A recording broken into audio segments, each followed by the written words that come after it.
Hello YouTube and welcome to Neverlasting Survival's Mod Spotlight on Factorization by Neptunepink.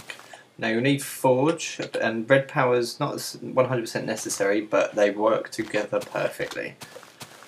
There is one new ore, which is silver, and you can also turn that off and just use the red power silver. Works fine, as far as I'm aware. I've tested a few things and it seems to work fine. Also you get lead and dark iron, and I'll get into how they're made in a little bit. First of all, you'll need a slag furnace, and slag furnace is created like so, just with 2 furnaces and cobblestone. And the slag furnace works as such. You take some coal and some iron or silver, and you place in the coal just like an ordinary furnace, and you'll get the iron ingot, but you also get byproducts of stone when using iron or gold. And when it comes to silver, once that's done, see, byproduct. Once it comes to silver, you get 1 piece of silver and 2 bits of lead, and lead is used for a couple of functions. See, it's a chance of getting 1 or 2 apparently. Now, next thing is the barrel. The barrel is just a large chest. It's created like so. And you can put a lot of stuff into this chest. You can put 1024 stacks, I believe. Now you right click to get out a stack, left click to put the stack in. You can, what you can do is if you shift click, oh shit. Sorry about that. If you click with it in your hand, you put the whole stack in. If you shift click with it coming out, you get 1 piece, and if you double right click, you put all of the same item in your inventory into it. You can only put 1 in, and it comes up with this nice little texture. I like that, and it shows you what's in it, as you can see by the front of the barrels here. Next is the pocket crafting table, which I think is a brilliant little thing. It's just a crafting table and a stick. Now the default is C. You push C and it comes up with a little crafting table in here, and make a silver ingot turn into 9 silver nuggets. And it does use up this space, and there is another item in the game that will help you combat inventory struggles later on. And it's a nice little item. I like that. Next we have the craft packet maker and the craft packet stamper. They are the automatic crafting side of this mod. There's 2 recipes for the maker, like so and like so, and just the one for these craft packet stamper. And I've set up a little system here to show you just how it works, and it's a very hideous machine, but it's just big and uncompact so that you can see how it's working. Now in here I have some paper and some sticks. The paper's just there so that I can show you that you need to place the paper in here, and it can store quite a bit. And it's very simple. The resource will go into the top, and you tell it which slots you want to make it make the craft packet, which will come here, imposed on. It's quite kind of hard to explain. So I'll just show you. Don't get stuck on that. Just got the transposer, so 2 sticks into there will make the craft packet with 2 sticks, and then the transposer will take that out, goes into the bottom of this one, which has got another target slot, but this time it is iron. Can you tell what it is yet? So I push this button to get the iron piece to come out. Goes into that. Gets another craft packet gets made. This time an iron 2 sticks. That craft packet goes out into here. Goes into the bottom of the stamper and gets created into an iron shovel, which can then get put into here. There's one I made earlier. Obviously you can make this more compact and using like sorting machines and timers and stuff to make it all automatic. And even red power, I can see red power computers just type in the word and makes the item for you. Next we have the packager, which just basically crafts blocks for you. See, I've got 7 in here already. Put in the other 2. Put in the other 2. Boom. And now we have a block of iron, and it works in the reverse as well. You can put a block of iron in there. Oh no, I tell a lie. Sorry, it only crafts it into blocks. Next we have the diamond shard, which is used for a couple of things down the line. And the diamond shard is quite an expensive recipe, and you'll get the craft packet here. You just take out the craft packet, put it into a standby, and it will blow up into a diamond shards. And now the diamond shard is used for this. At the moment there will be some more, obviously. The Wrath Igniter, and the Wrath Igniter is used for creating the dark iron. Now the dark iron, you get blocks of iron and set fire to it with the dark igniter. Be careful, this spreads very, very quickly, and it's quite dangerous. It's really, really quite dangerous. So there we go. And that once it's turned into this iron, it will put ordinary fires around, so you have been warned. And this stuff spreads like a... I was hoping to avoid that a little bit, but did not work. But then, just get myself a pick. Sorry. Oh, there's the crafting table coming open. Get yourself a pick. And then you've got a block of dark iron, which gives you 4 per block, and that is used in a couple. The dark iron is used in a couple of recipes. This being one.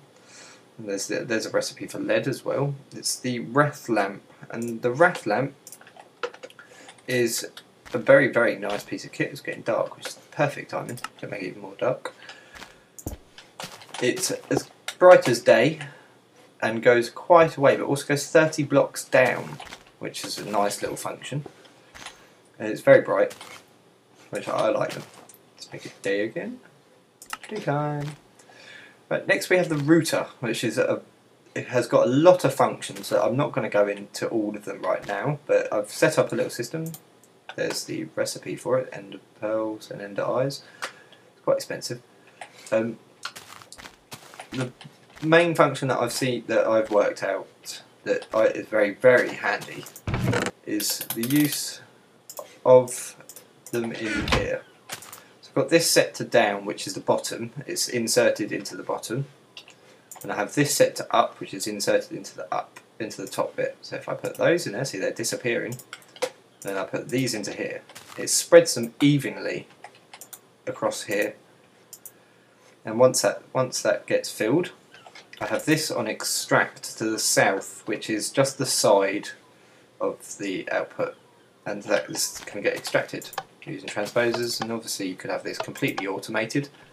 It's just going into the chest. It's very nice. You can have this and a lot more than 4. You can have a whole wall of furnaces, and it is a very, very nice function. There's obviously a lot more functions, going straight to chests, straight into barrels, straight to packagers, queues, dampers, craft makers. So there's a lot of functionality to this, so I'm obviously not going to go into it right now. Next we have the Mecha Workshop, which is the upgrading tool for the armour that this game gives you. It's made like so. It's not completely finished yet. There's going to be some more upgrades, but this is the function that we have so far. This is the Mecha Chassis, which is basically the building blocks of the armour. And you can make all the armour using the standard recipes. The upgrading table. The good thing about this mecha armour is that it stores other bits, depending on how much resources it costs to make it. So if I put these into here, do that quickly. This is 8 slots because it was used for 8, so the boots will have 4 slots. Now see, now has 8 bits of armour inside it, and this texture is going to change apparently. This will take the damage for you. If I quickly change out of peaceful, if I change out of peaceful, spawn myself a spider, give him a punch. Come on, one more. There we go. Put it back. Did it again. Put it back into peaceful. Bye bye spider. And now take off the armour. put it in here, you'll see that this one has taken damage. Eventually that will get destroyed and it will work its way down, but this is a very nice function, I do like that. The stuff doesn't like saying in there. But next we have the queue, which is going to change its functionality, so I'm not going to get into it too much about how it works, but basically it will store stuff in the queue until a redstone signal is applied, and it will get spurt out. And it tells you what's in it as well. Well, 7 cobblestone and 2 other items. Okay, I went into it before.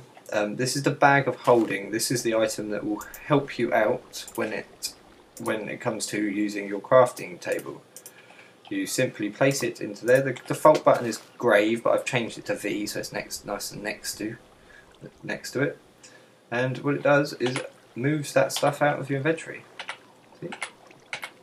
So there you go. So you can nice and easily use that as that. This can be upgraded, but I'll get into that in a second. And it stays in there until you press the C, or grave as it is in default. Next we have the wand of cooling, but I'm going to have to go to the Nether to show you this, and I will be back once I'm there. So the first part of the Nether stuff is tiny demons. Now if you place a chest full of nether wart, the tiny demons will come and start eating it, and you can take them out. Be careful, they are poisonous and they will hurt you when they're in your inventory, so there is a way of bypassing that. Is a demon with a string will give you a bound tiny demon, so this is used in a few things. One of them being the sentry, spelled wrong, the sentry demon, which will protect you, I believe. I've been trying to work out the precise functionality of that, but yet to discover it. Hopefully it will become more clear later on, and I will be back in a second. The other things you can use for the bound tiny demon is the wand of cooling, which is a very nice piece of kit, I have to say, if I do say so. It's crafted like so, and the way you use this is it will turn source blocks of water into ice. It will also get rid of this. It will also get rid of non-source blocks, which I think is pretty cool. Very handy for when you're down in a cave and there's a bit of water pushing you away. It'll also do the same for lava, non-source blocks, but it will turn source blocks into obsidian. Very, very handy. Now there's an upgrade for the bag of holding, which is crafted like so. Did I not show you the recipe for that? There's the recipe for the bag of holding.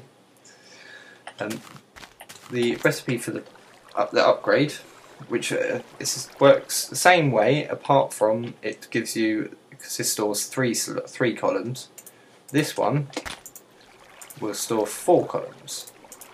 So if I place it there, push my button, see 4 columns disappear, which I think is very, very handy. It's just basically extra storage room.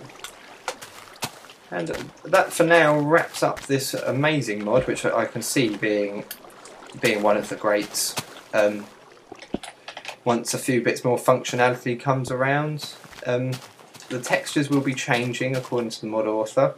It's just a temporary thing so he wanted to get it out, so get some beta testing, and the link will be in the description for this mod. I am really, really liking this mod. There is so much you can do, especially with the auto crafting. I can just see a whole massive system. Just type in what you want on the red power computer, and it will just automatically comes out into the output chest using sorting systems and that. And I can see a whole functionality with this. Just amazing. I can't kudos, sorry, to Neptunepink for this mod. I am very impressed. But thank you for watching Everlasting Survival's Mod Spotlight of Factorization, and stay tuned for further updates. Thanks for watching, and goodbye.